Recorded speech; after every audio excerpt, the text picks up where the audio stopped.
do it that way. Jodi very kindly has agreed to speak. Jodi Dean,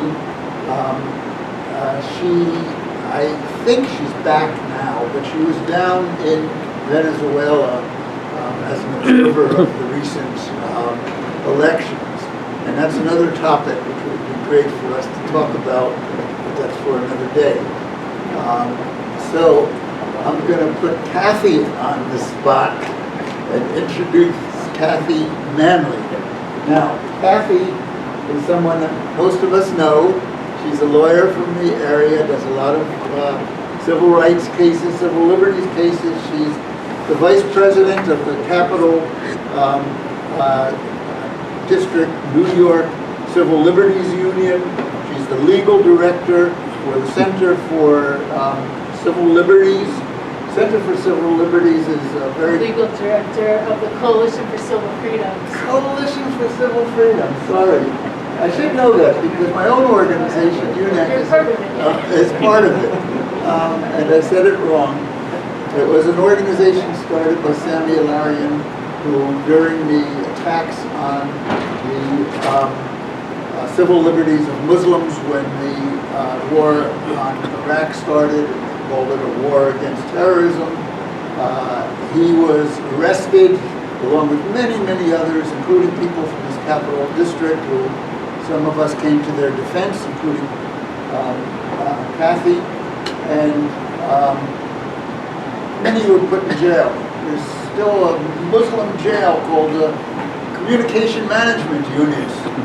After they realized there was only Muslims in there, a stringent place, they brought some other people in there, but it's still mostly Muslims, and that's where the Imam Aref from this area was in prison for a while after his defense. So I'm going to turn it over to Kathy, let her speak. By that time, hopefully, we will have a microphone and we can get Jodi to speak. And I will do this so that Jodi can see Kathy a little bit better. So Jodi's remote? Jodi's remote. She's up there. All right. So here's Kathy. All right. Hi, everybody. So I'm an attorney. I'm a criminal defense attorney, mainly an appeals attorney. And I just want to talk about how there's very clearly a Muslim and particularly Palestinian exception when it comes to the First Amendment and free speech in this country. And this has been true, especially with regard to Palestinians, since the 1970s, even pre-9/11, and it got a lot worse after 9/11, and then again after October 7th. So I got involved in all this stuff, as Joe kind of mentioned, when myself and Steve Downs started representing Yassin Araf, who was an imam in Albany, who was entrapped in a very unfair FBI sting operation, and I won't go to all of that, but they were totally innocent and railroaded post 9/11. The trial was in 2006, and they were each sentenced to 15 years. They're out now, but it was a horrible, horrible thing that they had to go through, and the whole community had to go through. And after that, we started looking into other cases, mainly post 9/11, and we started seeing a pattern of and then in 2010, we were involved in the founding of the Coalition for Civil Freedoms by a Palestinian political prisoner, Sami Al-Arian, when he was under house arrest. And he has a whole case. He's living in Turkey now, and he's doing well, but he got acquitted mainly in his case. But that was another very unfair prosecution. And he brought together all of us around the country to form the Coalition for Civil Freedoms. And so we advocate for mainly Muslims that are caught up in these very unfair cases. And Steve Downs here came up with the term preemptive prosecution, which describes what we were seeing when we looked at these cases, which was prosecutions of Muslims who hadn't actually committed any crimes, for the most part, but were targeted in sting operations or on vague conspiracy or material support charges without any evidence to support violence even. And so I want to talk a little bit about the history of the material support laws, and it relates to the First Amendment and Palestinians. It's Hi, Max. It's no surprise to see Palestinians and their supporters targeted for material support prosecutions. It was actually the ADL and similar groups who pushed for these laws to be passed in the first place. And there was a report last February by the Center for Constitutional Rights and Palestine Legal called Anti-Palestinian at the Core: The Origins and Growing Danger of U.S. Anti-Terrorism Law. And it shows that this was happening as far back as 1969. In the 70s, Zionist groups successfully pushed for the passage of laws banning aid to governments which hosted or supported Palestinian resistance groups. And in 1979, there was a law passed saying that the Secretary of State could designate countries as state sponsors of terrorism. In 1987, during the first Intifada, Congress designated the PLO as a terrorist organization and created an overall list of, quote, foreign terrorist organizations, and many of them were Palestinian groups, and then many other Muslim groups were added. So most of them, if you look at the list, you see so many Muslim groups on there still today. And then the actual material support laws that we're dealing with now, after the 1995 Oklahoma City bombing, which of course was a domestic, like, white nationalist group where a couple of guys, right, Timothy McVeigh and that other guy. At first it was blamed on Muslims, and there was this outcry against Muslims, but then they found out no, it had nothing to do with Muslims. But there was still, as a result of that, this push to pass material support laws aimed at Muslims and not applying to domestic white nationalist groups at all. And the ADL was very involved in that push, specifically arguing that this was needed to prevent Hamas from fundraising in the U.S. So the material support laws say that anybody who in any way coordinates with one of the groups on this list, and the list is, there's so many armed groups in the world, but the list is very political. It has to do with who the U.S. likes and doesn't like. And particularly, as I said, a lot of Palestinian groups on it, other Muslim groups. So anybody who supports that group in any way, even if it's to try to support them to work out their differences peacefully, is guilty of material support to terrorism. So back in 1998, there was a group called the Humanitarian Law Project.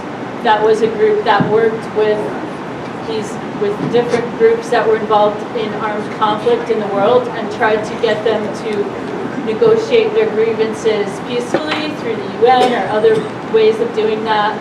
And they thought, well, this law can't apply to us, right? We're trying to prevent war, we're trying to prevent violence. And so they filed the lawsuit saying that the law shouldn't apply to people who were doing things like that. So from 1998, and then 9/11 happened, this case went through the courts and went through the courts, and it didn't get to the Supreme Court until 2010. And in 2010, the Supreme Court said, you can definitely be charged with material support for trying to help these groups resolve their differences peacefully. It doesn't matter if you're trying to be peaceful. So any kind of speech, if it's coordinated with the group, even if it doesn't have anything to do with violence, is illegal under the material support laws if it's held to be coordinated with one of these designated terrorist organizations. So that's a huge problem, and we've seen so many, in my work, we've seen so many material support prosecutions of people who were peaceful, and one of the most significant cases is the Holy Land Foundation case. And this was the largest Muslim charity in the United States, and it raised money for charity all across the U.S. And after disasters, they would give money, if there was a hurricane or something. They would also give money to support people in Gaza or, in the West Bank who desperately needed this aid. And they were Palestinian themselves. But they were very careful, and when these material support laws happened, they actually wrote to the government and said, look, we're not giving money to any designated terrorist organizations. We're giving money, we're raising money for peaceful purposes, and we're giving it to these zakat committees in Gaza, which distribute the aid that comes from all over the world. It comes from the International Red Cross. It comes from the United States government, the Agency for International Development, right? And they're giving the money that they raise to the same groups that these other groups give to. And the government didn't respond, didn't say whether they would be in trouble for doing that or not. And then eventually they were charged with material support for their work, which was always known to be completely peaceful. But the argument was that these zakat committees were somehow controlled by or entwined with Hamas, and that therefore this completely peaceful aid was supporting Hamas and therefore was illegal. The first trial was a mistrial, and then the second trial they got convicted. Most of them, there were 5 of them that got convicted, I believe. There's 3 that are still incarcerated. One only has another year or so.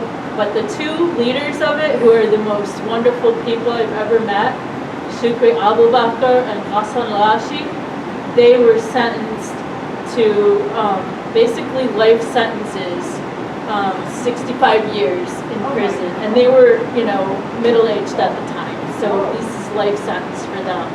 And they're wonderful humanitarians.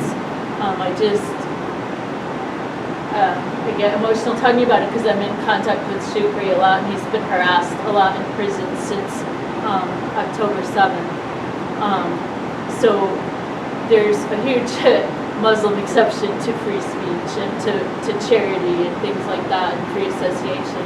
Another case that I'll just mention quickly was Tariq Mahana, and he's not even Palestinian, but it was another use of the material support laws against free speech, because one of the things he did was he translated some Arabic, I think it was really old Arabic, I don't know what it was, but he translated something from Arabic into English and put it on the internet, and somehow it was claimed to be related to jihad, and he supported, armed resistance to some things the U.S. were doing, was doing around the world in Iraq and Afghanistan.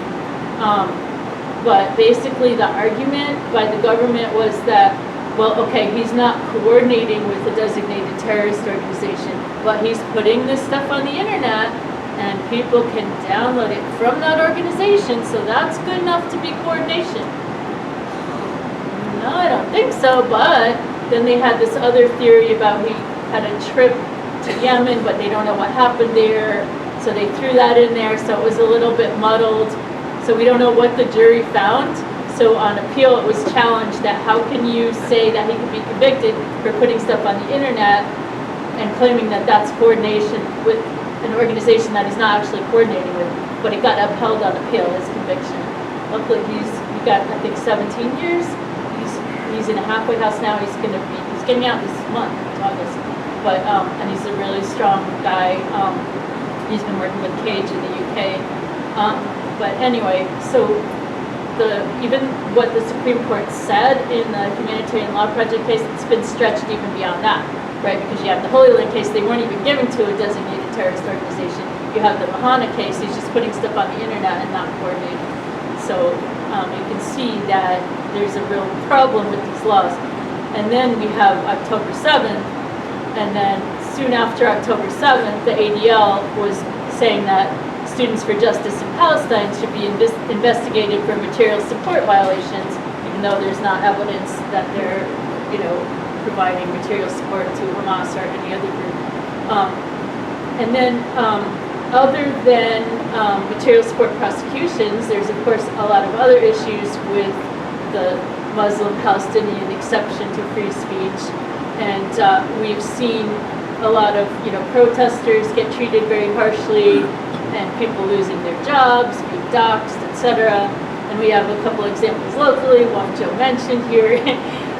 Bethlehem Neighbors for Peace had Nico Pellet speak last December, and it caused this big uproar because of his outspoken pro-Palestine stance, and the Zionists coming and trying to disrupt it, even though everything he said was clearly protected under the First Amendment.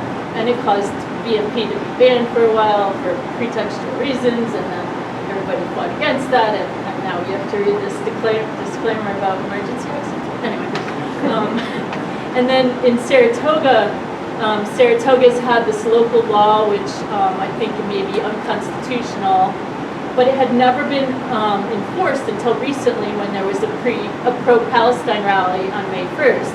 And that law says that anybody who's planning a demonstration with 25 people or more has to file a declaration in advance. So like you can't just have a spontaneous protest on the sidewalk without. So it was on the books for years and years, but it was never used until Alexis Figueiredo was charged for helping organize a pro-Palestinian rally on May 1st, and then later a Black Lives Matter rally on May 25th. And then he was the only one that was charged under it. And then there was another rally in solidarity with Black Lives Matter where we said, come on, we're violating it too. So one person who helped with that was arrested under it also, and I was in court for her this morning. And ironically, it seems that it was Tim Cole, the public safety supervisor, who was behind wanting to enforce this law now, and he was the lead FBI case agent in the case of Yassin Arab and Mohammed Hussein that got me into all this in the first place. So craziness. So we're challenging that law in court. But basically, all this shows that there's a climate of repression, since 9/11, and then especially since October 7th. But the strong support for Gaza and support for a ceasefire and cutting off funding to Israel seems to have taken many supporters of Israel by surprise, and they're fighting it like crazy. I think they will fail, and this crazy stuff that they've been doing lately, killing the negotiator that they're negotiating with. Anyway, but we're going to see more repression in the meantime, but they will fail, and we will prevail.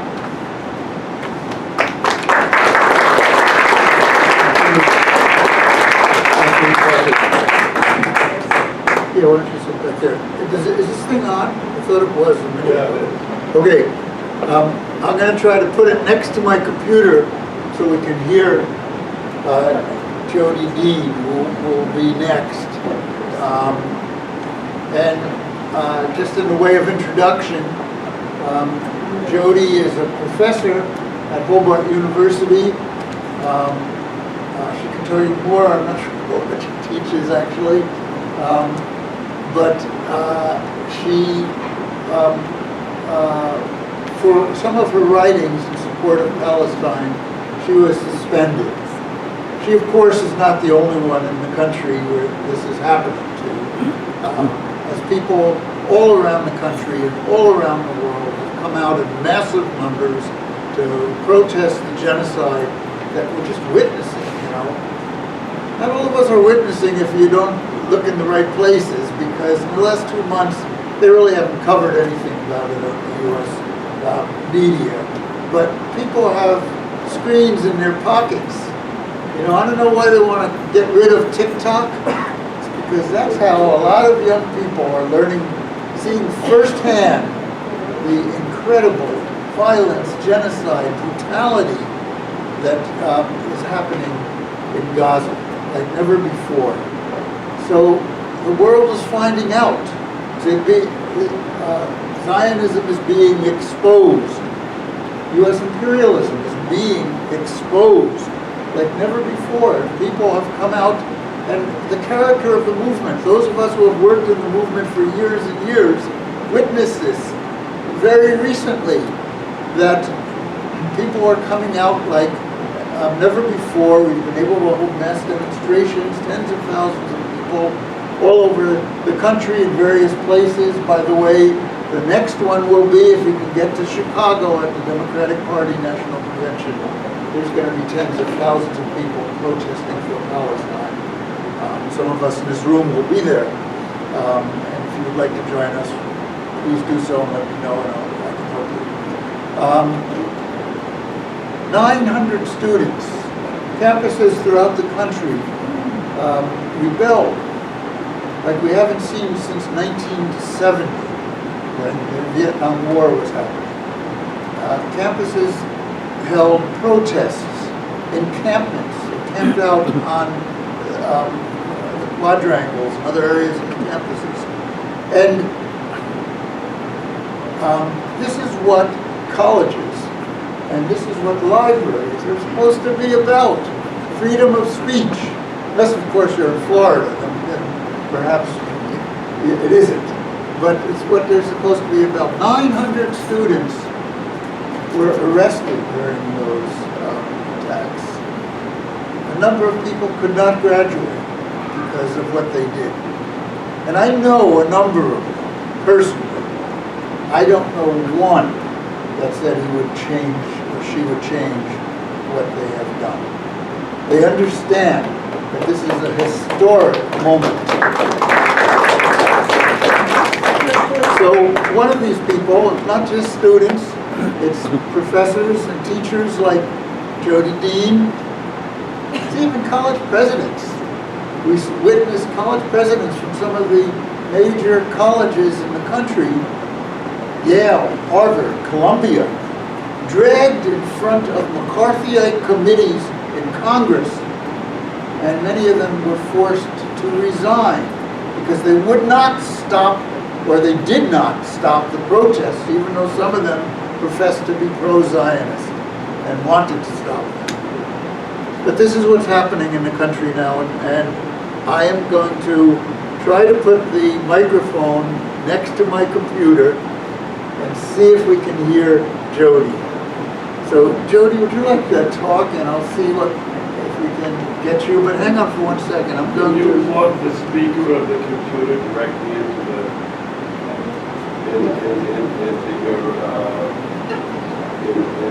amplifier. I don't think so. Use that microphone plugs to do that radio channel. Yeah, I know, but I don't have one of those. People know where the speaker is. Hold on, Jodi. Yes, I can hear you, but I'm looking for the speaker. And I think it's. I don't know. Could you try speaking, and we'll see what happens? If I Can you hear me now? Yeah. Okay, let's be quiet, and we will listen to Jodi. Go on, Jodi. So, are we doing testing or just not? Is the microphone even working? Yeah, microphone It's very quiet. It is very quiet. Yeah, turn the microphone first. Can we turn the noisemaker off too? Let's turn the noisemakers off. Did you turn that off? Even if you have to unplug it? you have your speaker at 100%. Can folks hear me in the back? On the back. You might know something about it. What? The younger you are, the Can better. you do something about this, do you think? I will pull that. All right, Jodi, we're going to put you off and let the other speaker happen, if that's okay with you. That's fine with me. And someone else is going to try to do this better than I'm doing.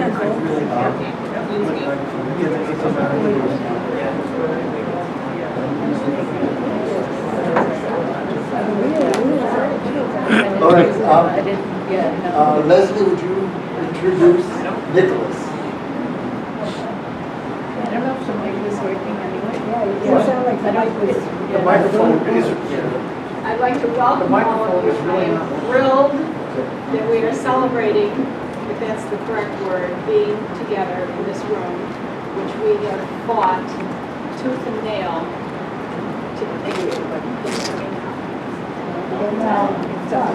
Talk into it. Anyway, can you hear me? Try the mic. Try the mic. Try it. The mic isn't working. Then turn it on. Is it working? Senior moment, senior life. But anyway, I'm so happy to see everybody here and to be reunited for this ongoing, wonderful, terrible, horrible situation that we are trying to change, eradicate, whatever we can do. It is continuing and it is heartbreaking every day. But I'm so happy to see all of you here, and I'm very happy to introduce my grandson. He started out as a little boy coming to, I told him I'd not embarrass him, but I'm going to embarrass him. When he was a little boy, he used to come and help me set up our potluck suppers at the church. in Del Mar. And that was when he was quite young. And then he did this unfortunate thing and he grew up. But anyway, he grew up and he has actually participated in 2 other forums here, one on peace and one after the shooting in Florida. And he and a friend did a panel on guns and violence in schools. So anyway, Nicholas is a recent graduate from New Paltz, and he just graduated and he's going to be going to get his master's here in Albany. So he's going to tell us about what happened on his campus and the encampments and the arrests and everything that he witnessed. And he tried to document a lot of them while they were going on. So again, thank you all for being here. And we'll move on and hope that we get the Jodi Dean thing working. And I'll give you back to Mike. Okay, I think we're getting the mic back, so I think we will. I think the way the mic sounds now, you might try it Yeah. with the computer. Now your mic's on. It wasn't before. All right, let me just see. Jodi, would you try talking again? It was reaching. You gotta go around. Try it now. Can you hear me now? Yeah, Yes. yeah, but let's hear Nicholas, because he's. Okay, we're gonna, if you don't mind, we're gonna have Nicholas speak and then you. So you get to end the whole thing before we have questions and discussion. Nicholas.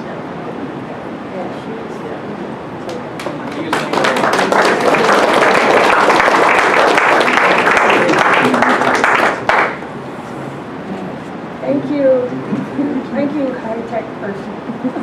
Thank you very much.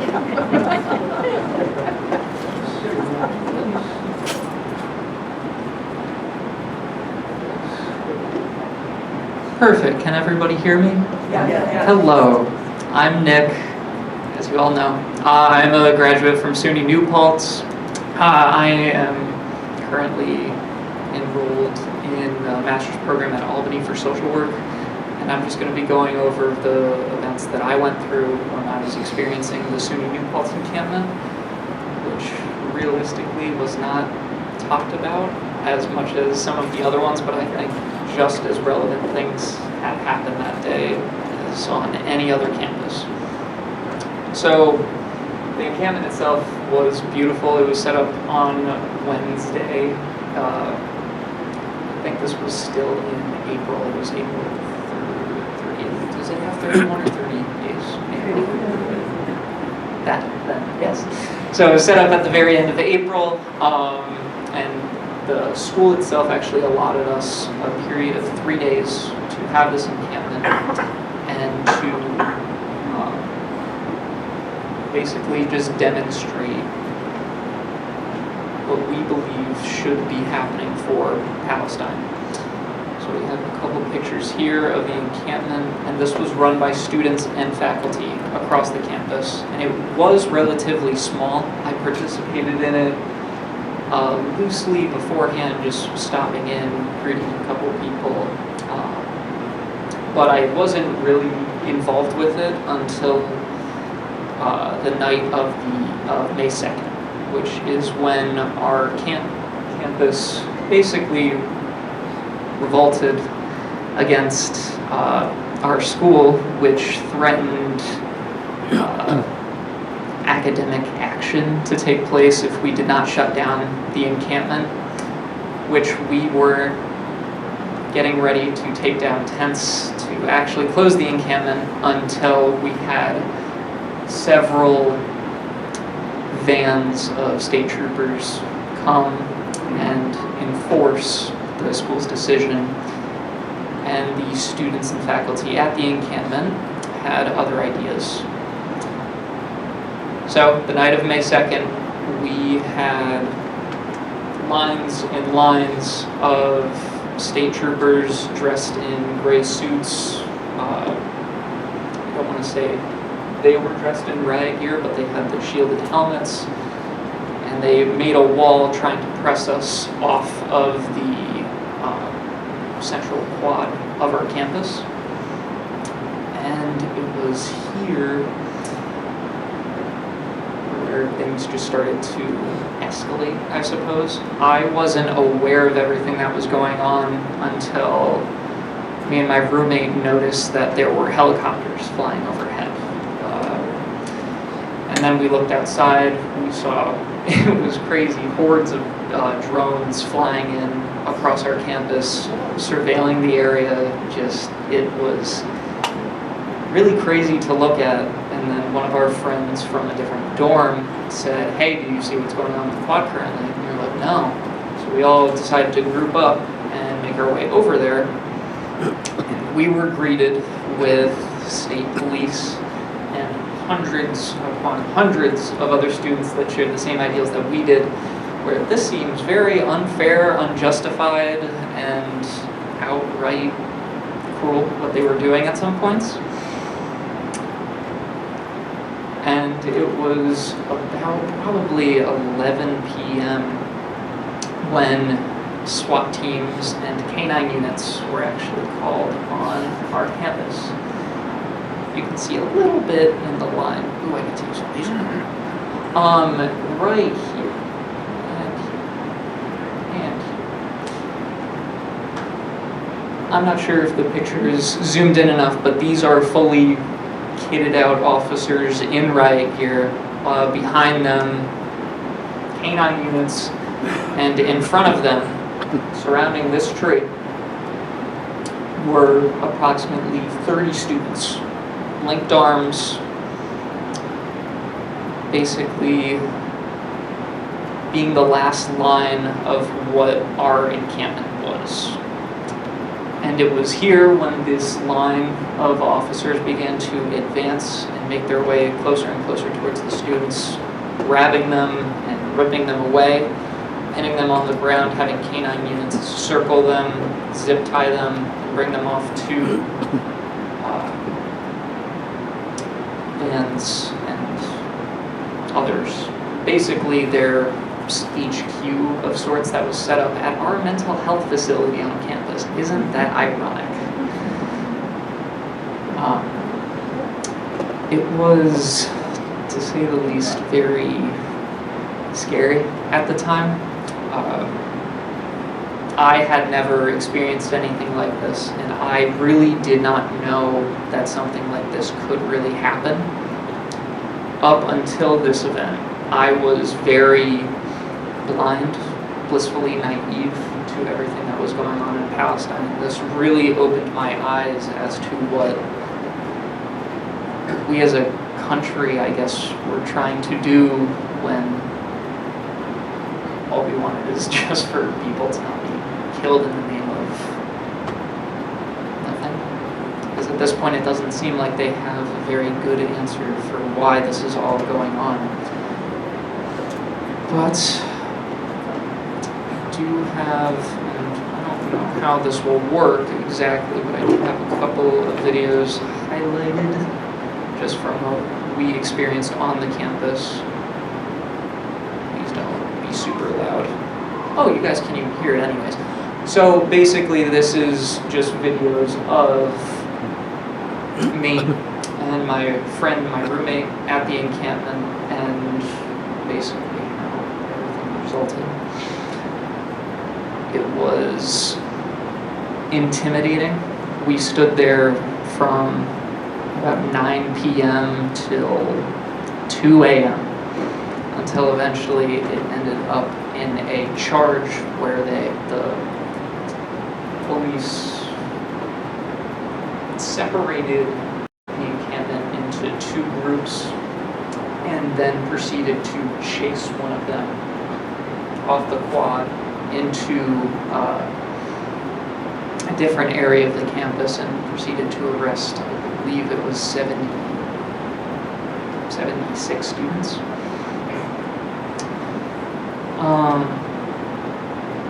A lot of whom I were closely associated with, and it was very, very difficult just seeing a lot of my friends' faces being just put up behind that very, very menacing white background. I'm not sure if I can maybe skip to one of the areas. Over here, we were actually walking one of our friends home because they were absolutely terrified of trying to go across campus by themselves. And we stumbled upon their HQ, and we saw all 76 students placed on their knees, one by one, each of them being taken for a mugshot, right, basically in front of us. And then we began to hear yells and screams, and we were concerned, but we had no idea what was going on until the next morning, where we found out that there was actually around 70-year-old woman who was hospitalized due to the aggression of the officers that were at the encampment, as well as another student. So it was a little traumatizing going across that, just in general, experiencing everything there. And I talked to a couple other people, and I'm not sure, maybe some of you can correct me, but I am, at least at the time of May 2nd and May 3rd, there were no other encampments that had canine units or the kind of aggression that New Paltz faced, specifically at this time. So it was just jarring to see the kind of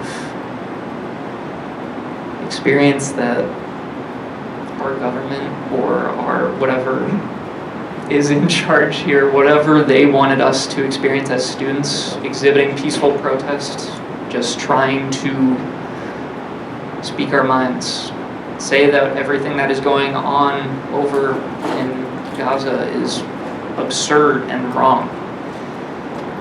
This is the kind of message that we are greeted with on our, or at least it was on my front door, basically.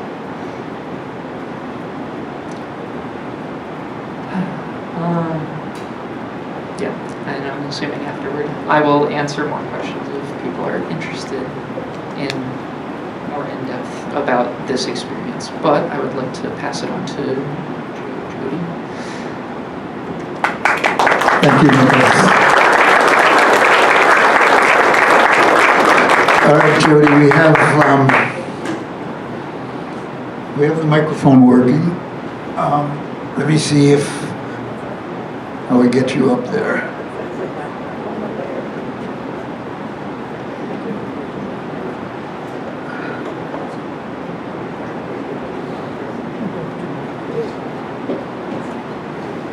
Okay.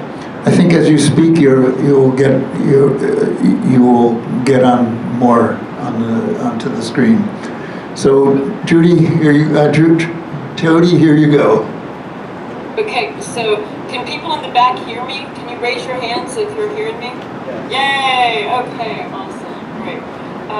I'm really happy to actually be able to, speak last, having heard the powerful experience from Nick and how the impact it had on, and the utterly frightening stories of the Palestinian exception around internal support from Kathy Manley, really powerful. I also think today, my understanding is that it's the 300th day of the current version of Israel's genocidal assault on Palestinians. It's 300 days.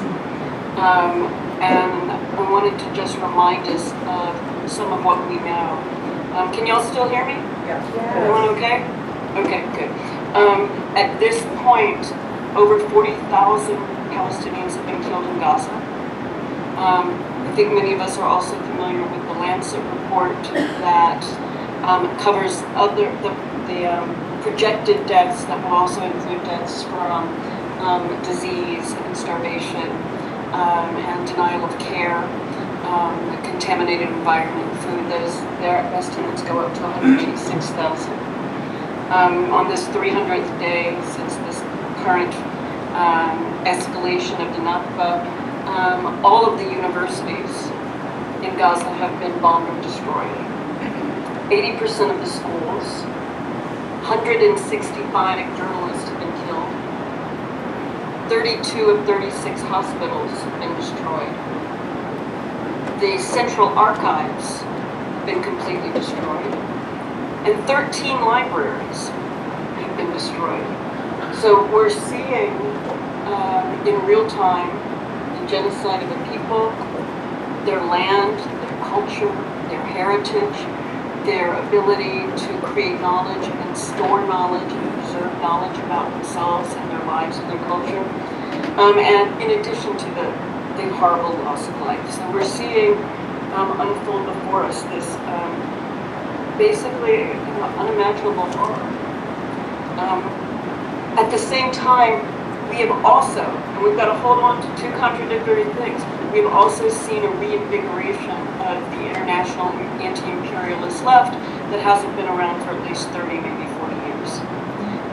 The outpouring of solidarity across essentially across the world has been phenomenal, exemplifying and furthering a dramatic change in consciousness.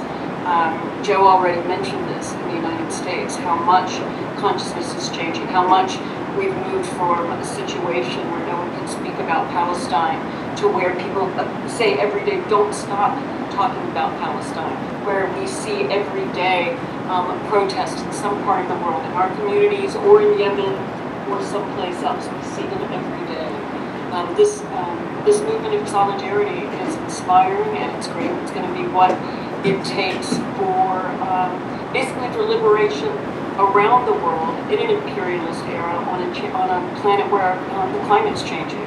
So this is an important movement because it's actually really a movement of basically everyone against imperialism. So again, I just want to emphasize that we have to hold on to two things at the same time: the horror of the genocide and the inspiring global moment of solidarity with the Palestinian liberation struggle. And it's not easy to hold on to both at the same time, right? We can easily get lost, and I think many of us can see our friends, maybe even ourselves from time to time, get absorbed in the horror part. Or we can almost act as if, oh, well, the exhilaration means it's all been worthwhile. That's also not the right way to go about it. We just have to hold on to the two horns of this contradiction. Now, as everyone here knows and has really experienced, the Zionist and the imperialist who are carrying out the genocide are deeply, deeply threatened by the change in consciousness. Right? They're afraid. That means we've got some power. You in Bethlehem have power. Your library group has power in that you were able to continue the struggle for free speech in your library and actually win.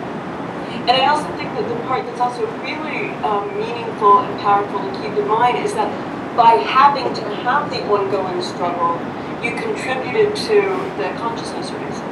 You contributed to the expansion of knowledge and information about Gaza.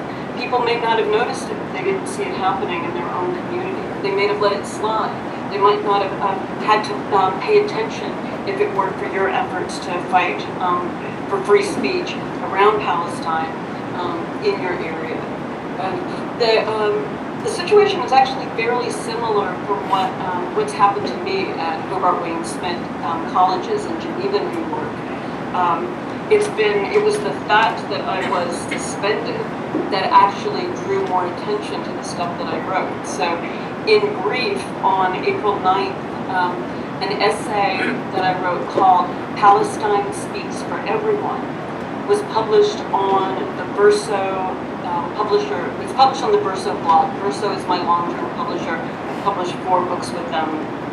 And they run, I mean, it's a left-wing press with offices in London and New York. They also are affiliated with New Left Review, and they publish a blog with kind of occasional pieces by their authors. And so I wrote a piece, Palestine Speaks for Everyone, and then a few days after it was out, the Zionist blogs, or Zionist sort of Twitter went nuts about it and doxed me. I mean, I'm sort of not a private person, but they started targeting the president and where I teach. His name is Mark Guerin. They started targeting his social media and then every bit of the college's social media, from the alumni websites, the sports team's website and or social media accounts, and then to the social media accounts of the brand new Capital Camp fundraising campaign that they launched actually that day. So the Hobart College president reacted very badly to this, and the day after all of this stuff was breaking loose on Twitter, he condemned me in a faculty meeting before the entire faculty, and then saying what I wrote was repugnant. And then the day after that, Saturday, he essentially read me the letter of condemnation and said I was suspended from the classroom. Now I'm a tenured full professor. I've been teaching at Hobart Williams-Smith for 30 years. To remove a tenured faculty member from the classroom is like the second highest punishment that you can get. The highest is to be completely fired, which is harder to do with tenure. But to remove someone from a classroom without any process is a really big deal. And not only did he do that, but then he sent an email to every student, parent, faculty member, staff member, and alumni from the colleges. So this then circulated very quickly in social media spaces, kind of even sort of going viral in a way. And at this point, though, I started getting I get a lot of hate messages, pretty awful, like, rape threats and this kind of stuff. But then I started getting great messages, which is like, oh, Jodi Dean, I'm so glad you've been suspended because I never would have come across your article, and it's really important and I'm glad to read it. Thank you for writing it. And so I got lots and lots of those. And then it was translated into multiple languages. It's been very rough and all of this, but in fact, this sort of mind, I was relieved. I'm not suspended anymore. I learned like 2 weeks ago that I'm back in the classroom, so that's good. But and it sort of sucks when it was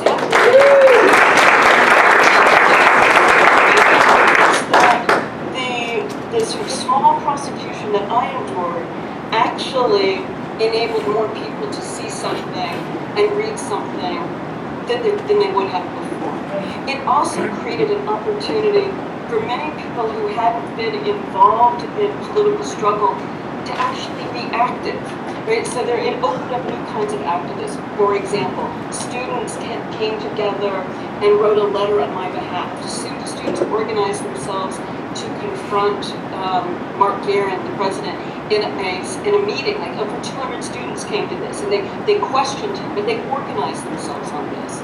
Many people who would never write, not the kind of people who would write letters to the editor or go to a protest, started writing letters to the HWS administration and to me as a way of showing, it wasn't about me. It was saying that we support free speech and we think it is right to speak about Palestine. So people had opportunities to be active who might not have ever been active before. And I think as we think about how the movement for Palestinian liberation grows and expands in the United States, we can't kind of overlook or take for granted the ways that we can give more and more people opportunities to be political and to express their politics and to express commitment that they might not have had. Like, not everybody is going to organize a speaker series. Not everybody's going to protest. Not everyone's going to make a banner. But some people might write letters, or they might sign a petition, or as happened with many universities, as a lot of us know, they might come out and support students. Right? A lot of, honestly, there are a lot of academics who talk a lot, and they talk a good radical game, but when push comes to shove, put their heads down. And we saw that. We've seen this in the Palestine struggle, people not standing up. However, when the student encampments were shut down, in many universities, faculty did stand up. They stood up for their students. They stood up against the administrators using bizarre regulations to shut down the encampments. They stood up against administrators who called in police against their own students. So so even if they're not sort of like, defenders of Palestine. The fact that they would defend their students tells us how the movement can grow and bring in people because of their own other commitments to something. And that's important because often people on the far left kind of dismiss liberals as like, oh, well, they're too late to the cause. That's completely incorrect. We have to embrace everyone who comes in because every level of the struggle is really crucial and really important. And in fact, the denial of truth, the denial of free speech is one of the ways that the imperialists and the Zionists are trying to fight against us. Right? They're fighting on the grounds of truth, on the grounds of knowledge, and on the grounds of feeling. I'm going to say a little bit more about this part. I mean, it's really quite incredible to see the degree of repression of speaking basic facts, right? Talking just about the truth of the truth of the occupation, the truth of apartheid. That's considered a threat, and we come up against this issue where I think I'll just use the example back of Hobart Smith. The colleges kept saying, well, we're in favor of free speech. We just don't want students to feel unsafe. And I expect I think that sounds similar to what was happening in Bethlehem. It's like, this isn't really restricting free speech. It's trying to protect kind of community safety and make sure that everyone feels welcome or feels okay. And I think that we've got to keep working on our strategies for dealing with this kind of argument that says that, oh no, we agree with you on free speech, we're totally 100%, but it's about something else. It's about safety. It's about making sure that everyone feels comfortable. And I hope that in our Q&A we can maybe brainstorm sort of different ways of confronting these arguments.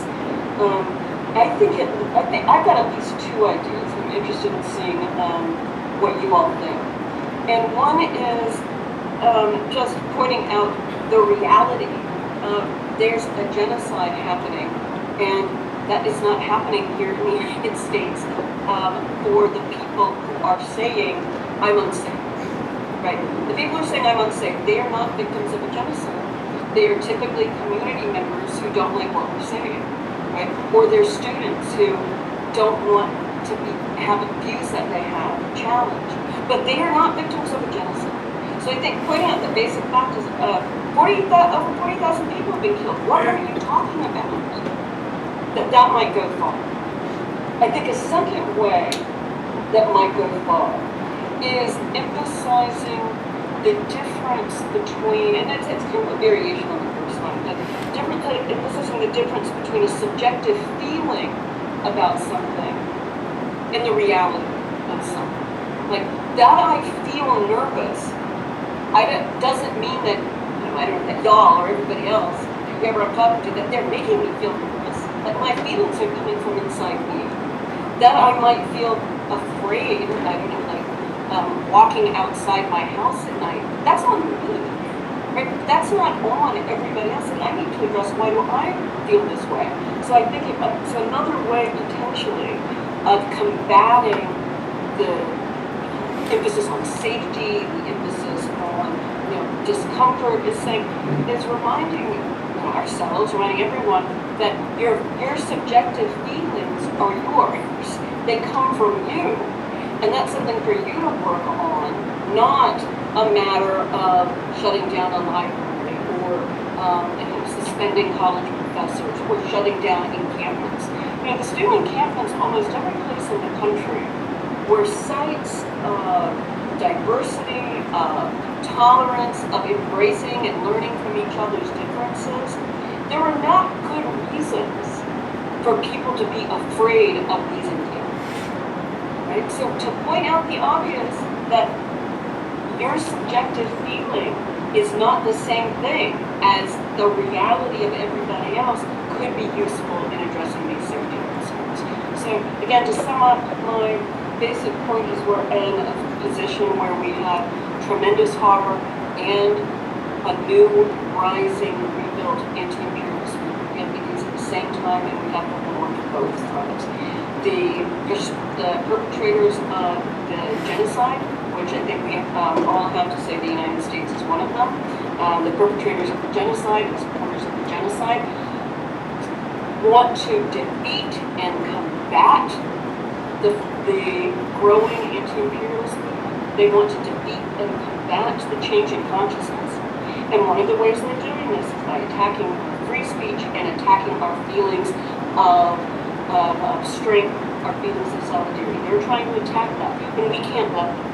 Right? I think in many ways that the more we fight back and show people we're fighting back, the more likely we can win, in part because we're not letting the censors get inside us.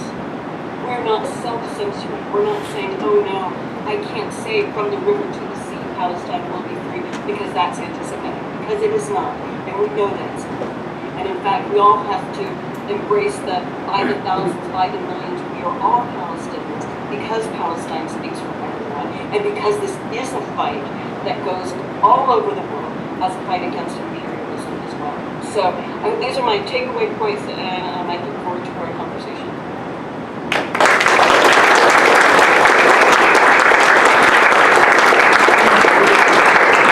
Thank you very much, Jodi. I wonder if Nicholas and Kathy want to come up here, and Pippa, could you bring one other chair here, and I'll move this over here so that they can sit here and I can hold the microphone for Jodi. I couldn't find his place. Jodi, just so you can see the room for a minute, because you only see half the room from what the other thing is. But that's your audience.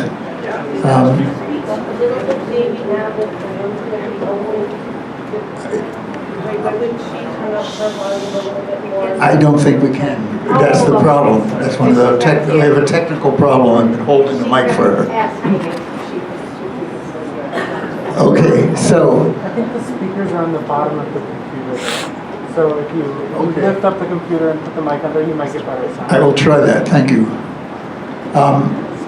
Questions, discussion, questions and answers. Okay, we'll do here. I'll see if I can, how far I can bring the mic. I'm not sure I can bring it very far.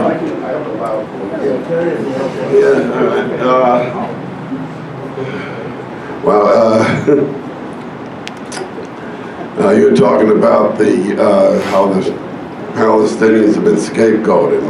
I remember back when 9/11 happened, when the day the towers were hit, there was already rumors running through the state capitol where I was working, like, oh, the Palestinians did this.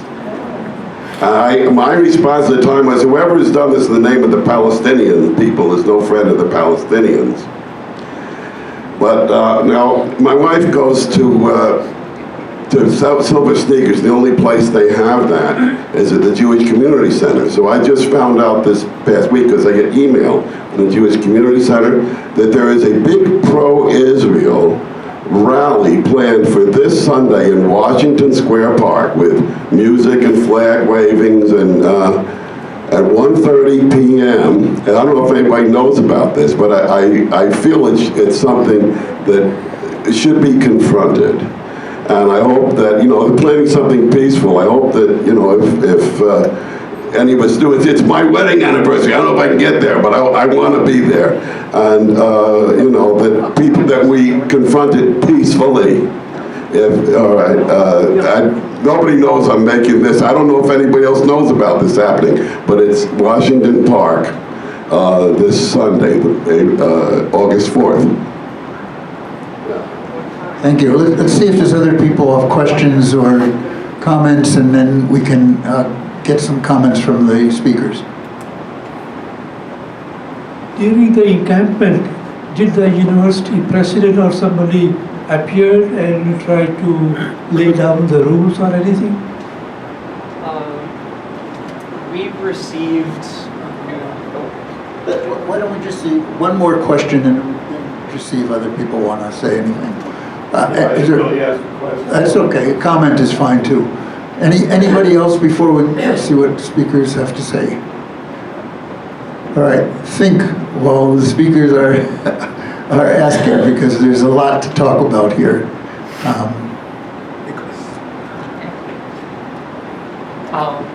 So as far as our president, we received numerous emails over the night, basically addressing the encampment, stating that it is being dissolved for the safety of our students, which was talked about by some of our other presenters, which we all know is, lack of a better term, it's BS for what they were trying to push for their agenda. But our president was not on our side, made many statements basically just diminishing our students and the staff that were at the rally, and just not showing support for us. We were definitely on our own in that sense, which definitely made things a little bit more difficult. Just as far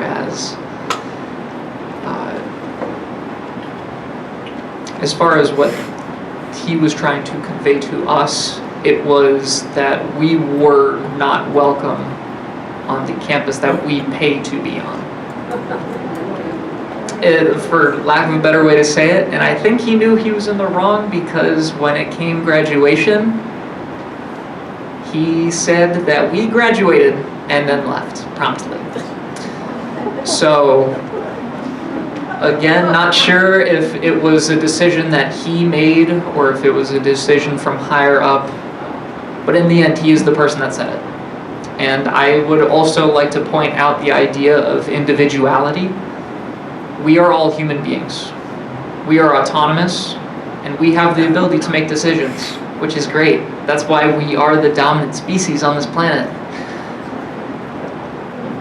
The idea that we cannot say no. We have to follow rules. We have to do as we are told. Are lies, and they are concepts that are made up by the people that want to keep us dumbed down.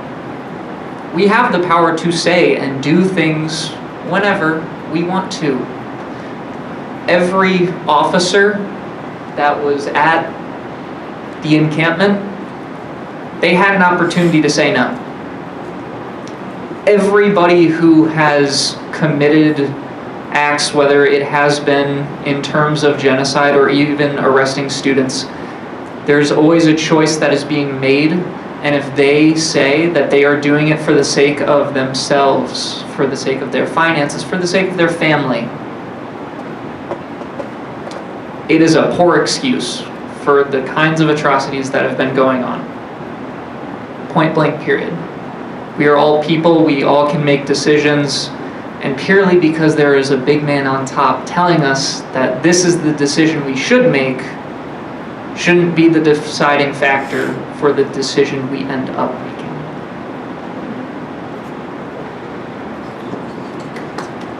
Jodi, do you want to add to that, or should we get some more questions? Let's get some more questions. Okay, other questions, discussion? One here, one there, and one in back.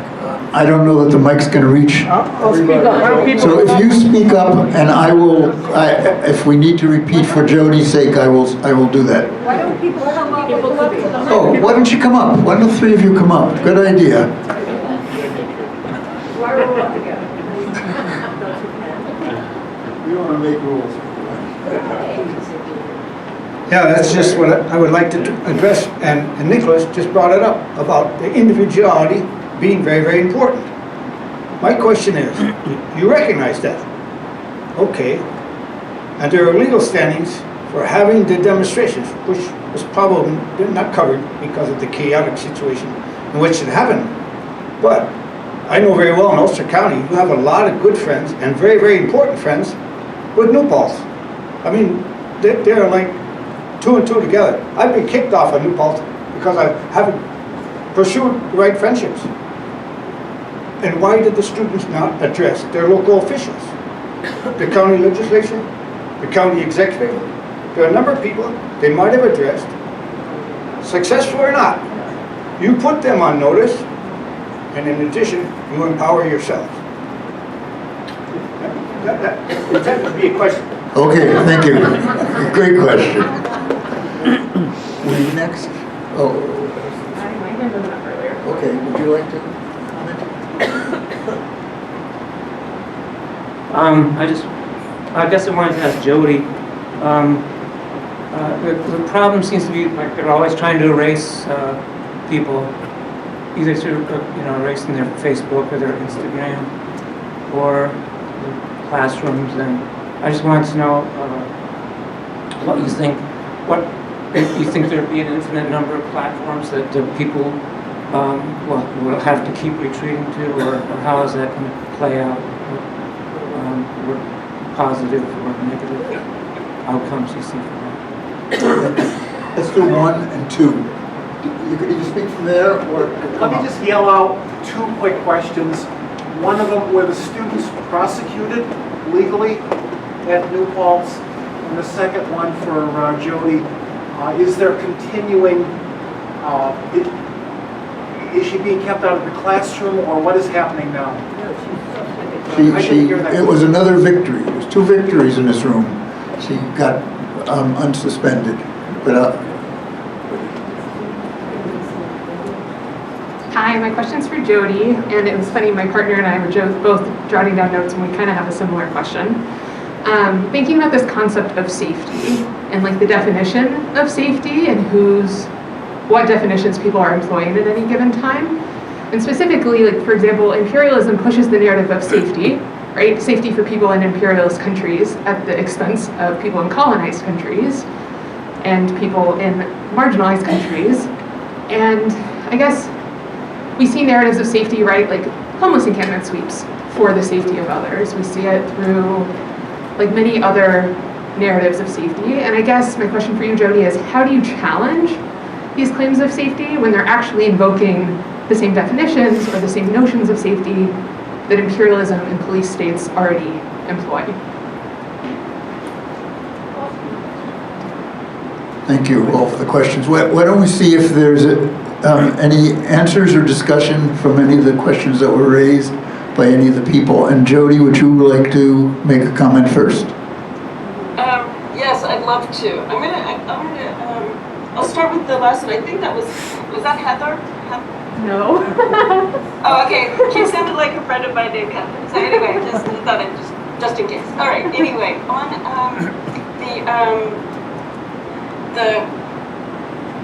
the way that the safety discourse completely just reiterates the reality of imperialism, right? So it's on we see on multiple scales the same dynamic. I think that's absolutely right. And how do we challenge it? One way I've listed a couple, but I think your framing of the question in terms of imperialism may also give us a hint. One of the ways that we can do it is by just pointing it out, that it is reiterating the terms of imperialism. Like that's one way. I think we can also say something to the effect that, just like you said, like safety is, it can be a relative thing. It can be like there's no absolute safety.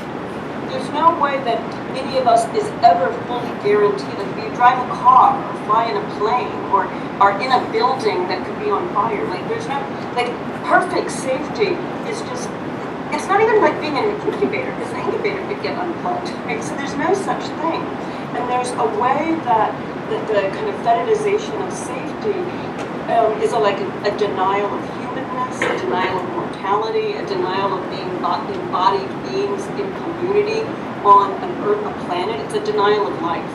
And so that might be another way.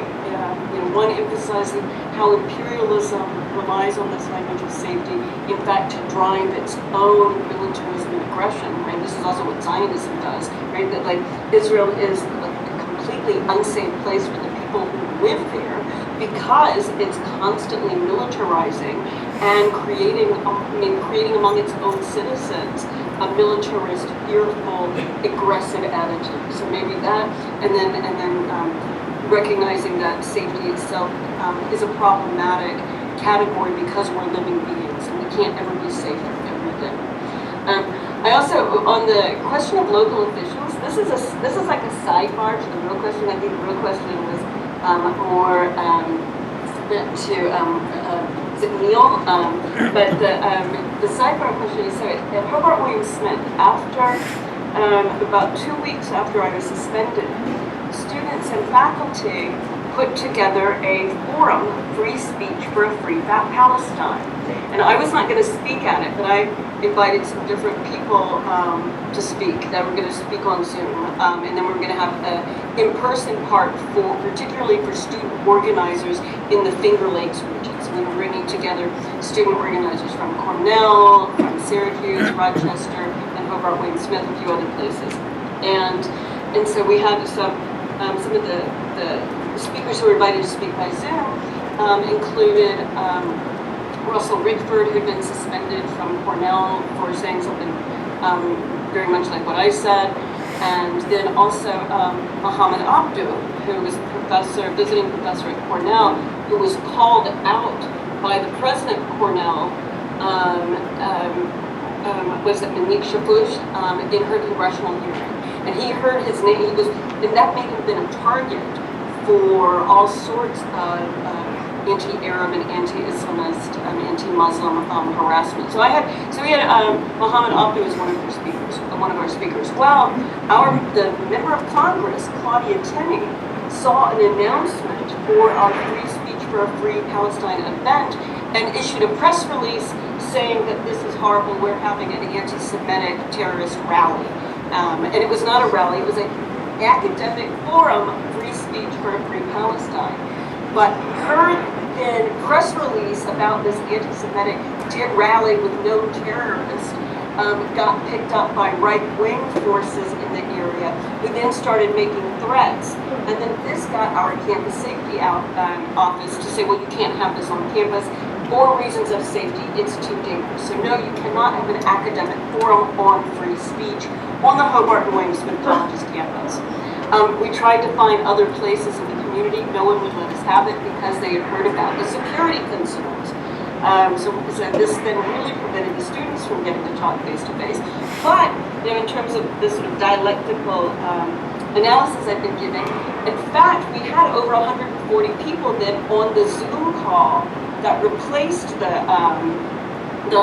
in-person part, so that everybody got to meet each other, and people stayed on this Zoom discussion of free speech for like 4 hours, and the students still made really tight connections with each other across the region, and connections that continue. So the repression of it again backfired for the repressors, and ended up, we were able to have a different version of free speech for Free Palestine. But anyway, the connection with local officials is, in my experiences, they haven't been the most reliable elements. They've actually been doing the bidding of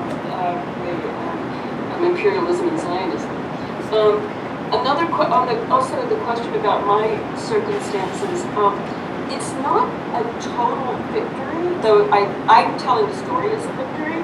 The colleges tell the story as I was found guilty of violating the college's standards of harm, but it wasn't an actionable problem, and so I can come back to teaching. So they made it clear I'm not welcome, and said that my speech on a blog post, and also I gave a public lecture about it for our group, Students for Humanitarian Justice. I think I gave a version of the talk, and they said, well, that did harm to some of the students who attended, though they never said what the harm was. So there's a little bit still of sort of pushback, disparagement, lack of any sense of welcoming me in the community at all. So it's it kind of continues. Then the one last thing about the platforms, which I think is a really, really interesting question, like the social media platforms. I get a lot of my news from the, I'm going to mispronounce it, Mondo Rice, which was really, really great. But I get the updates, I don't subscribe, not a paid subscriber, but I get the updates from, Hazar, the Israeli one, the left Israeli. Haaretz, thank you. Because I want to know what they're saying. And in fact, they actually are to the left of the U.S. mainstream media. So I look there, and then I also look at Electronic Intifada. I think these sources, and there are other ones, the various organizations have really good articles and analyses, and these are useful. And the one thing is that when some things, get censored or shut down, new things pop up. And I take a lot of hope from that. It's not like I've got hope in the internet, but I have hope in the anti-imperialist led communities, our solidarity, people continuing to try and get out information and have discussions. Part of my, one of my lessons, I guess, I've learned with, by my writing the essay that I wrote for the Verso blog, I think I learned more about the power of our speech than I thought before, because I thought, oh, it's a left, I'm glad to write this essay. I'm happy what I wrote, but I don't expect there to be a lot of attention. It's a small, left-wing publisher.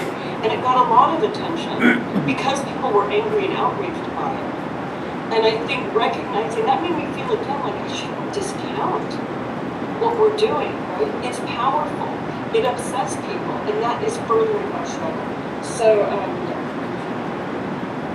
Thank you, Jodi. Let's see if other people want to answer those questions. Well, do you want to?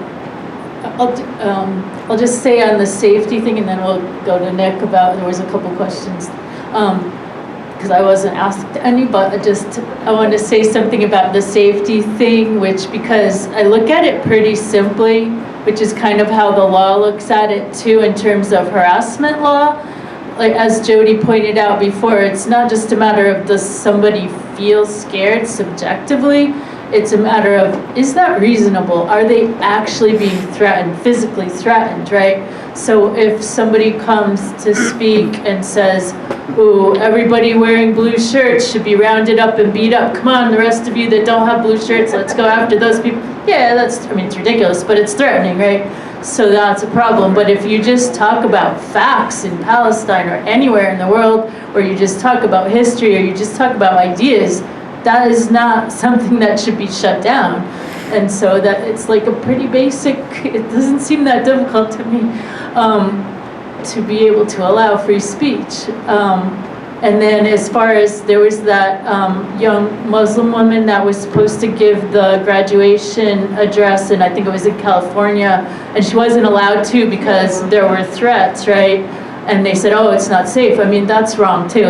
They should either provide police protection or, ask the people, ask her, do you still want to speak? Because she would be the one that would be threatened. I mean, so that's terrible when it happens like that too. Anyway. So Nick, do you want to talk about if you had any thoughts about reaching out to local officials or not, or hang on, because this the questions that we have from before, and then what happened after the students got arrested? So, oh gosh, it was the students getting arrested. There was one other question, and I want to make sure I touch upon it. You asked if we contacted local officials. And were they prosecuted? Were they prosecuted? Okay, yes. So the students, last I knew, they were being prosecuted. Their trials kept getting put off longer and longer because at the time of the protest, this was our finals week. So we were also studying for exams and graduating, all this other kind of stuff. A lot of the students that did get arrested actually ended up getting exempted from a lot of their exams, which I guess is good on the school. But as far as I knew, their trials kept just getting pushed off longer and longer and longer. And a lot of students actually, I think, are still awaiting their trials even after graduating. Excuse me, Nick, what are the charges? What's the charge? Oh, the actual charges themselves is, what is the word? It's trespass or yes, yes, it was trespassing on campus, which we pay to be on. Crazy as that sounds. As far as contacting our local officials, I actually am not aware of to what extent students went to do that, because I definitely know that on our campus we hold a conference where we were able to confront the dean as well as some of the other public officials, and we took over a lecture room cram-packed full of, I think it was like 500 some odd people, and the officials and our dean were silent almost the entire time, where many students and faculty were just asking pointed questions and really just trying to get answers for why everything went down the way that it did. We never really got answers back. So as far as students contacting local officials, I think we tried, but we didn't really get a response back. It was greeted with silence. So. I'll get to some other questions. I just want to say one thing. I'll get to you next. One thing about the safety thing. So much in this world, in this country, turns reality on its head. It is Muslims in this country who have been accused of terrorism that have been victimized over and over again. In this recent period, 3 young Muslim men were shot. Palestinian men were shot in Vermont just for being Palestinian. In Chicago, an 8-year-old boy and his mother were stabbed, and the kid died just because he was Palestinian. In California, a whole family of Palestinians was run down by someone in a car just because they are Palestinians.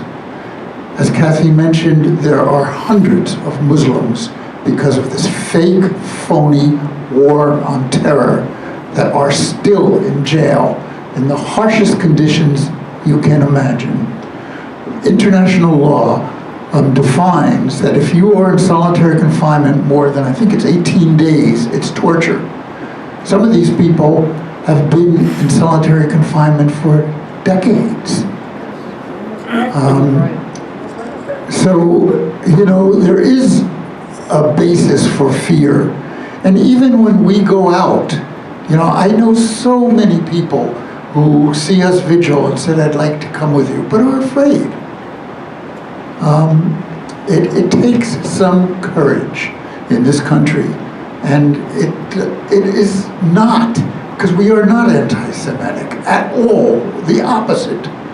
It takes some courage, and it is really the left that's being prosecuted, the Muslim and Palestinian communities that are being persecuted.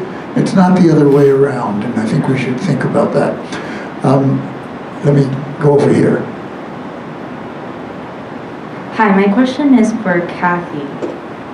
So, in the realm of defending Palestinian human rights and spreading knowledge regarding the current genocide, many of us have had accusations of anti-Semitism and ties to terrorism for speaking out against the Israeli government actions. The individuals and student groups on the front line of organizing events, protests, or discussions criticizing the Israeli government's violations of Palestinian human rights find themselves unfairly labeled as anti-Semitic or terror sympathizers. This happened to us here in our local newspaper after the Miko Pellet event, where everyone in this room was called a Hamas or terror sympathizer. So my question for you as a criminal defense attorney is, and I know that Joe touched on this topic as well, that pro-Palestinian and overall Muslim voices have been doxxed since 1969, as you mentioned, and you've represented numerous cases.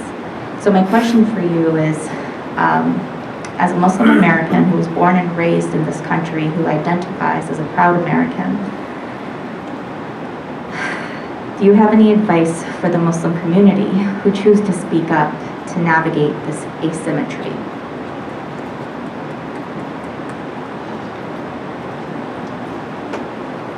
Yeah, it can be tricky, right? But I mean, the more people speak up, the more people can speak up, and the more it becomes safer, and the safety in numbers, right? So I work with lots and lots of Muslim activists who speak out all the time, and you just have to be a little bit careful, about like if you're supporting Hamas and you put it all over social media, that draws a lot of bad attention, right? So just because of the material support laws, you have to be aware of that. But there's so many things you can do that where you're totally within your rights, and they might try to come after you, but you should be able to defend yourself. And we actually, since October 7th, I was wondering if there would be an uptick in sting operations targeting like pro-Palestine activists, students, and others. And we haven't really seen that yet. Maybe people are aware of these tactics, or maybe it just hasn't happened yet because these take a while. But anyway, you got to be careful of the material support laws and sting operations. If somebody starts trying to talk you into something and it sounds sketchy, be careful. But basically, as long as you're speaking out for human rights and you're speaking out against genocide and it's not anti-Semitic, and don't let anybody try to cow you out of speaking your mind. Jodi, did you want to say something in that? Shook her head, no. That was a no? Okay. I'll call on some other people. Just let me recognize a few people here. First of all, Tamor, who is a lawyer who's done a lot for the Palestinian struggle in Capital District, and I'm really happy he joined us here tonight. Steve Downs, who has been a great supporter of the Palestinian struggle for a very long time. Tamor and Steve have been the backbone of our fight. And they've supported us in our fight. Lynn Jackson, who actually walked from Albany to Binghamton when the case was being heard of some of the Muslims in this area in Binghamton. She walked that whole distance to support them. And Jean Finley, who did so much of the writing that helped some of the Muslims here, helped them write books and so much more. These are, and Zuhair is here, and who else am I missing? I said Jean. Didn't I say Jean?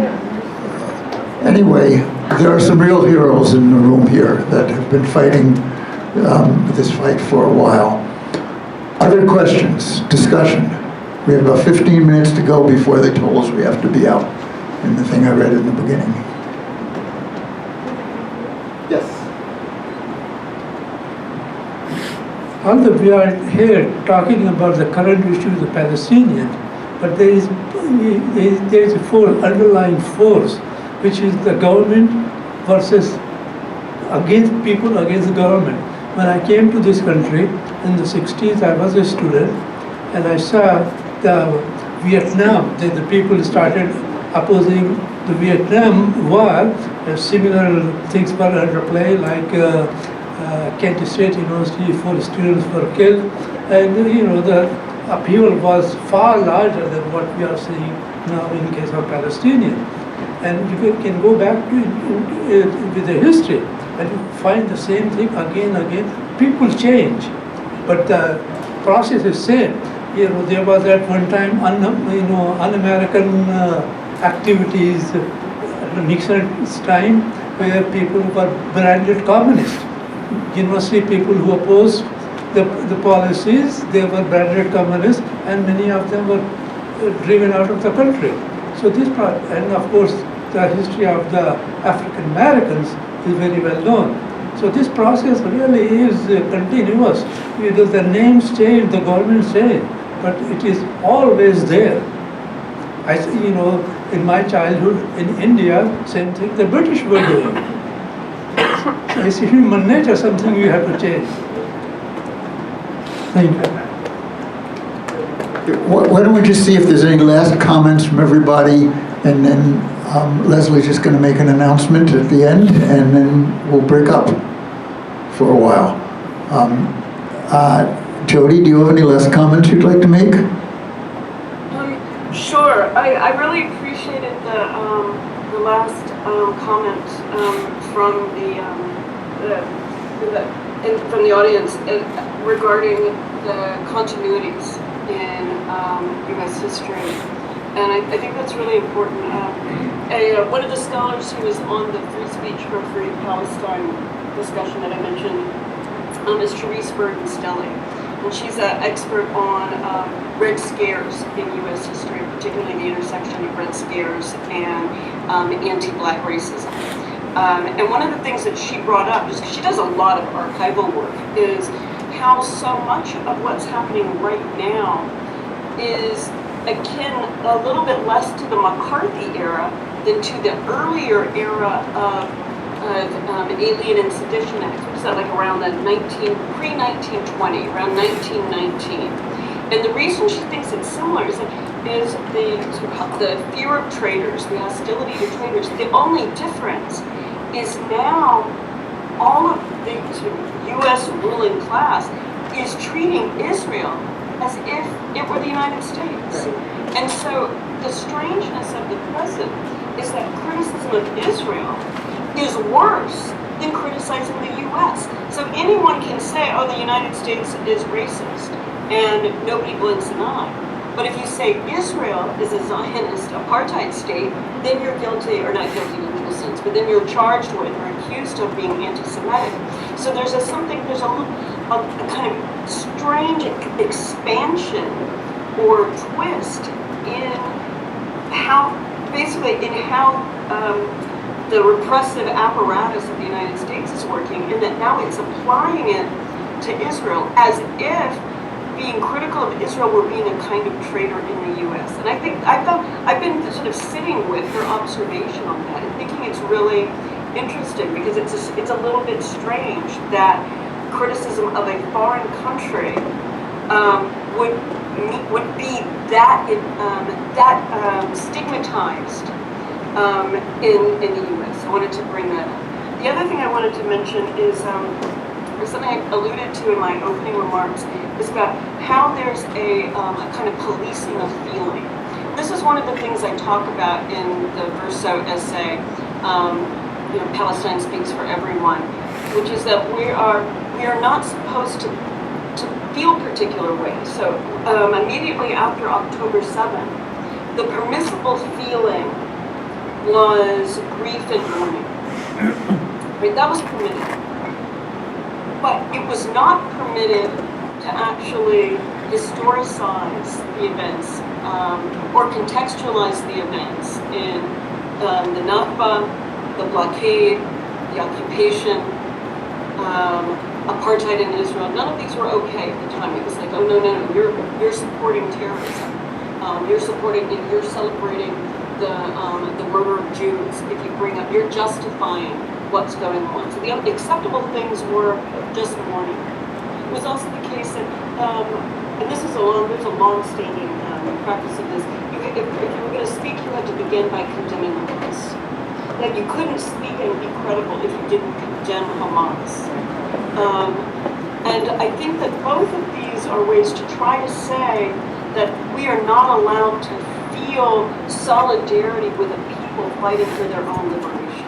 We're not allowed to feel a kind of respect and admiration and enthusiasm for people who, against all odds, are willing to take great risk for their own self-defense and their own self-liberation.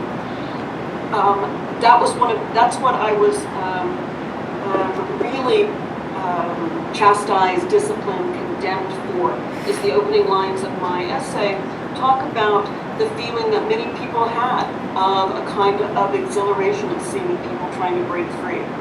And that's been impermissible, and said that that's a celebration of death and killing, which it's not. It's a celebration of a struggle for liberation.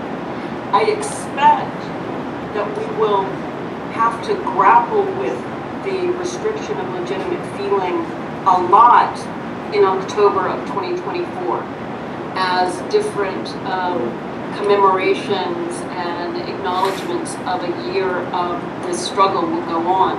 And there will be some that will be considered legitimate and okay, those that are grieving the loss of Israeli life on October 7th, and some that may be rendered, inadmissible. And so it's something for us to think about as we plan in our communities and our groups about how we want to continue this struggle for Free Palestine and for being able to speak freely about Palestinian liberation in the United States and our area. Thank you, Jodi. Nick?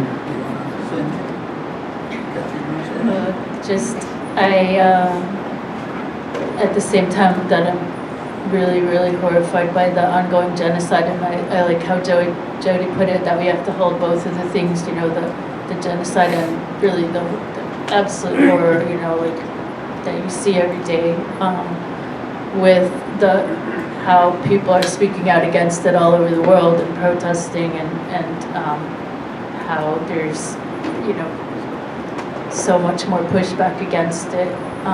And I was very inspired by all the student protests, as I'm sure we all were. And some people might worry that, if they get arrested, it might somehow interfere with their career, but it probably won't. It'll probably be a badge of honor for you. Like in my case, like back in the 80s, I was actually in jail on my college graduation from SUNY Albany. We were protesting the CIA and wars in Central America and other things, and I got arrested a whole bunch of times back then, and it didn't keep me from becoming a lawyer, doing whatever I wanted to do. So don't worry about that. Yeah, luckily a lot of the students, at least that I knew that got arrested, were working to be social workers or working to work in law, so I feel like that's probably something they can put on their resume or something.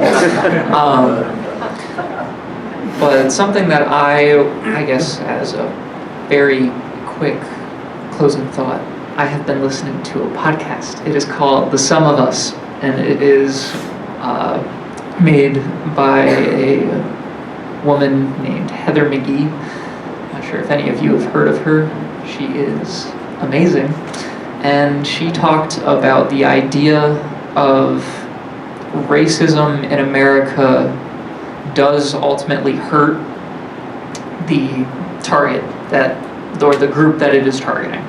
Her example was in the Deep South, Black Americans face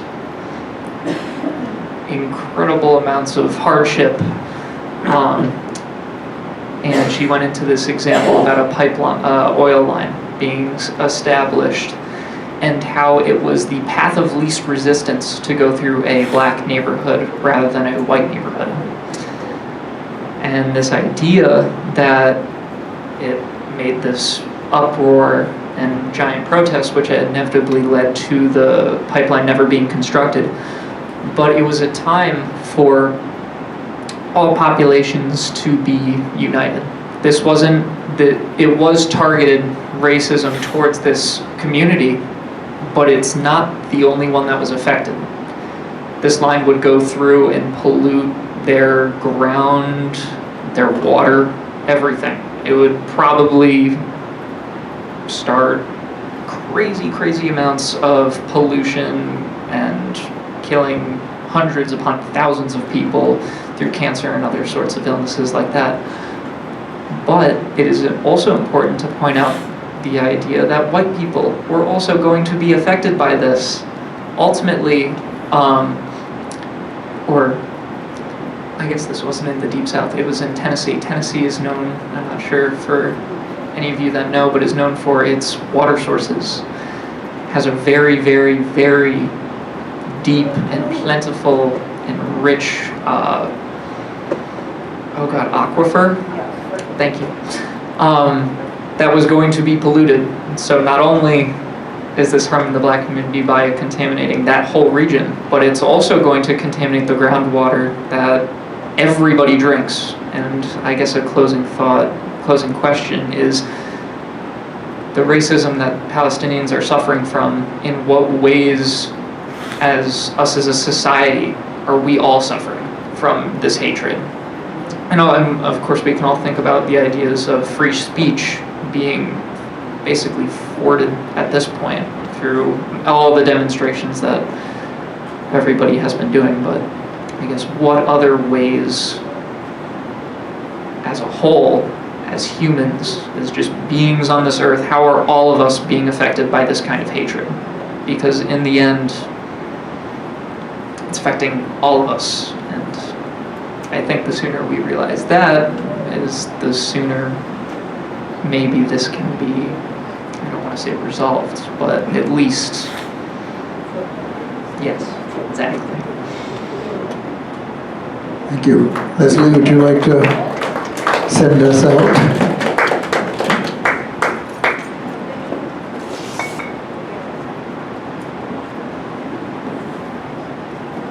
Can you hear me? Yes, okay. Thank you for our panel. It was very interesting, provided a lot of knowledge, a lot of encouragement, and again, thank you all for participating. I want to say thank you to our Muslim friends who have been coming to the vigils for a very long time, and we are so proud to stand with you every Monday night. And we hope that this will continue for a long time. Not the Gaza situation, but this friendship and the support. And it's something that we all just need to keep talking about and thinking about and finding ways to communicate with other people who don't want to talk about it or hear about it. But our vigil is very important, and we'd like to make sure everybody knows that they're invited to come on Monday nights from 5 to 6. And just one little caveat is that I was interviewed after the library lifted the sanction. I was interviewed by the Spotlight for about 32 minutes. And in the article that finally came out in the Spotlight, it was quite derogatory. So unfortunately, I will be attending one last board meeting in August. If anybody wants to come for the fun, they may. Right here in August. It's going to be the last board meeting, I think, that I bother to attend, but I do need to correct some of the things that were said in the Spotlight.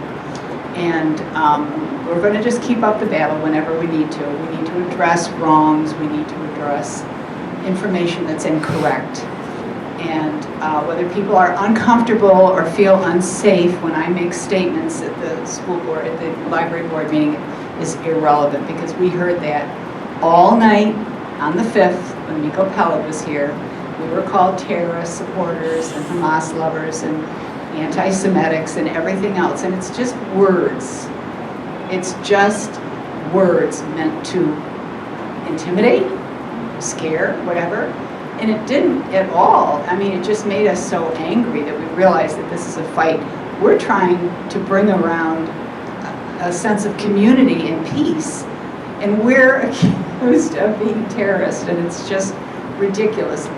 But the fight has been fought by everybody in this room. So again, I thank you from the bottom of my heart for all being here tonight, the panel, and it's wonderful to be back in this room again.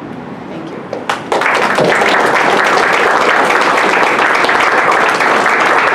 Thanks everybody for coming. Thank you, Jodi. Thanks, panelists.